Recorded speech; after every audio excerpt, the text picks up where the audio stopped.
But anyway, there's a lot of, this is a complicated little bike. There's a lot of stuff going on in here. And I need to, and once you've pulled some of these things loose, so this cable, I assume that's a cable, feels like a cable, that runs along this frame rail, and there's some clips for it. And I need to get it back into the clips. I pulled it out so I could get my hands in there. I don't know how useful this video is going to be for anyone other than just telling you that you've got to do a lot of more fiddling than you probably anticipated. The crank position indicator actually turns out to be fairly easy to find. They said it's right on top of the engine usually, and it's not. It actually wound up being, and I think the difference between the instructions and my bike is, mine's a 2021, basically. So I finally found the crank position indicator by looking at the wires, the wire colors. And that's, on my bike anyway, that is right here. And I know you can't see that. I had to dig down in there and find this connector and release it. The way I was able to tell was by looking for the wire colors that they do mention. There's a red wire with a white stripe down into here in this mess. And I found it, got it released, plugged everything in. So actually, in theory, this thing is ready to go. One thing that really puzzles me is I have a leftover connector. And it says on it, it says 202 sensor. Now, the oxygen sensor is down on the pipe, right down here, and that comes up here. There's nothing in the directions that indicates that this should be connected, and it's just one connector. It's not a set of jumpers, so there's not a. So it doesn't go in and connect and jumper into the system like most of these do. All these connectors here, you take off the stock connector, you plug in where the stock connector went, like on this, like here on the ignition. So this is where the stock connector went. You plug in this little jumper, and then you plug the original connector in to a female connector provided. And all the work is pretty tight.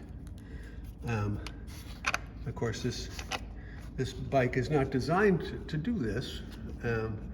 It's designed to have just a regular stock wiring harness.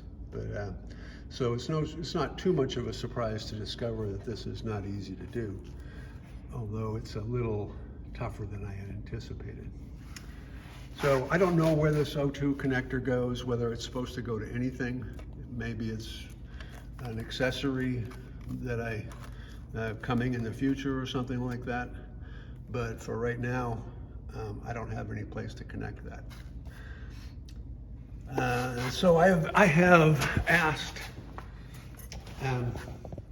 So I'm going to talk a little bit about taking the gas tank off because it's not easy.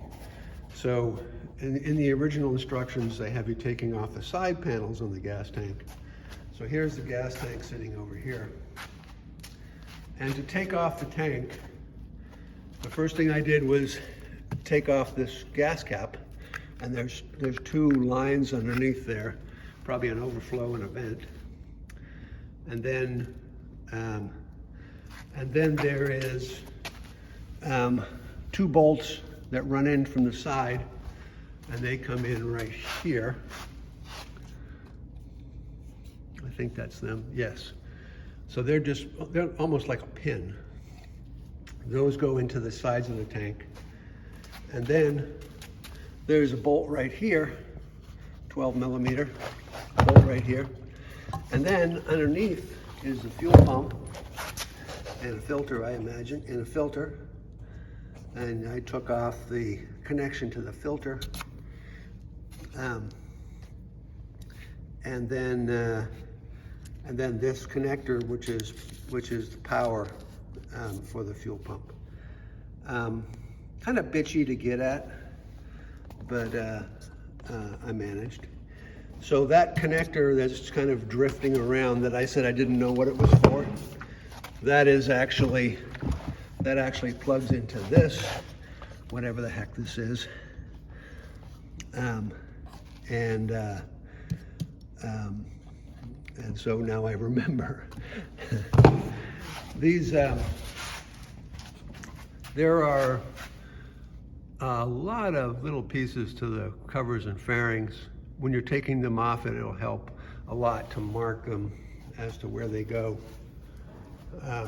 For example, these side pieces, they actually connect onto the fuel tank, and they're a cover that goes in like this. So, bit of a mess here. I'd say I apologize, but this is just how I operate, unfortunately. So I'm going to start buttoning this thing back up, and I will take some more video probably when I put the tank on. So what you can expect if you install this, you're going to have a lot of trouble here, but it is doable. I managed to do it. This throttle position indicator is probably the most difficult connector in the project to actually get done. This goes to the fuel tank. That's that little thing hanging off the bottom. I didn't remember that I took that off. So, and again, the connector for this, there's no real standardization on how these things get released. This one has a little slide button. So you will struggle a bit with this. Just be patient, take your time, and everything works in the long run. And I forgot what I was going to say here. Oh, so you know, routing all this stuff is a lot easier if you take the fuel tank off. It's possible that this could be done without taking off the fuel tank. I don't know why they didn't say just take off the damn tank. But you know, taking the tank off is not the simplest thing to do, and they probably want to avoid that if possible. But my guess is that this was perhaps a little easier with the earlier models, and some rerouting and repositioning of things has caused all this.